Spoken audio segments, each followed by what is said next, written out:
Assalamualaikum warahmatullahi wabarakatuh. Saya Yuslifa Nur Amini akan membahas mengenai salah satu perilaku tercela, yakni gosip atau ghibah. Pengertian ghibah. Menurut bahasa, ghibah berarti membicarakan keburukan orang lain. Ghibah berasal dari bahasa Arab dengan akar kata gobah, berarti sesuatu yang tersembunyi dari mata. Menurut istilah, ghibah adalah suatu pembicaraan dengan ketiadaan orang yang dibicarakan dan objek pembicaraan tentang kekurangan atau aib seseorang, dan orang itu tidak rela dengan pembicaraan tersebut. Dalil Al-Quran mengenai ghibah dalam Quran Surah Al-Hujurat ayat 12 yang artinya, "Hai orang-orang yang beriman, jauhilah kebanyakan prasangka, karena sebagian dari prasangka itu dosa. Dan janganlah mencari-cari keburukan orang dan jangan menggunjing satu sama lain. Adakah seorang di antara kamu yang suka memakan daging saudaranya yang sudah mati? Maka tentulah kamu merasa jijik kepadanya. Dan bertakwalah kepada Allah, sesungguhnya Allah Maha Penerima Taubat lagi Maha Penyayang." Islam melarang umatnya melakukan gosip karena menghancurkan hubungan yang sudah terbangun kokoh. Perilaku gosip dapat berubah menjadi fitnah dan hoaks jika kabar itu tidak benar, dan berubah lagi menjadi adu domba yang menghancurkan hubungan manusia.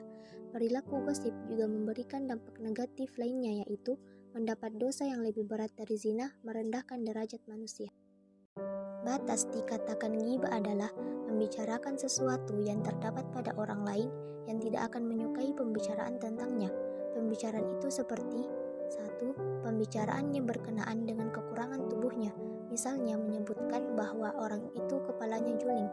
2. Pembicaraan yang berkenaan dengan keturunan, misalnya menyebutkan ayahnya bahwa seorang yang fasik.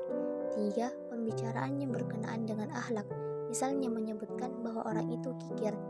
4. Pembicaraan yang berkenaan dengan masalah agama, misalnya menyebutkan bahwa orang itu pencuri. 5. Pembicaraan yang berkenaan dengan urusan dunia, misalnya menyebutkan bahwa orang itu berbudi pekerti rendah. Imam Al-Ghazali membagi dua cara untuk menghindari perbuatan ghibah, yaitu secara umum dan secara terperinci. Secara umum, kita harus menanamkan keyakinan bahwa gosip yang dilakukan akan menghadapi murka Allah, akan menghapus segala kebaikannya di akhirat. Penggosip ialah menyerupai orang yang memakan bangkai, dan dia memahami bahwa lebih baik diam daripada berkata buruk. Secara terperinci, kita harus lebih memperhatikan sesuatu yang mendorong seseorang melakukan ghibah dengan terapi perkataan yang baik dan berada di lingkungan yang bersih dari gosip. Demikian pembahasan mengenai ghibah. Wassalamualaikum warahmatullahi wabarakatuh.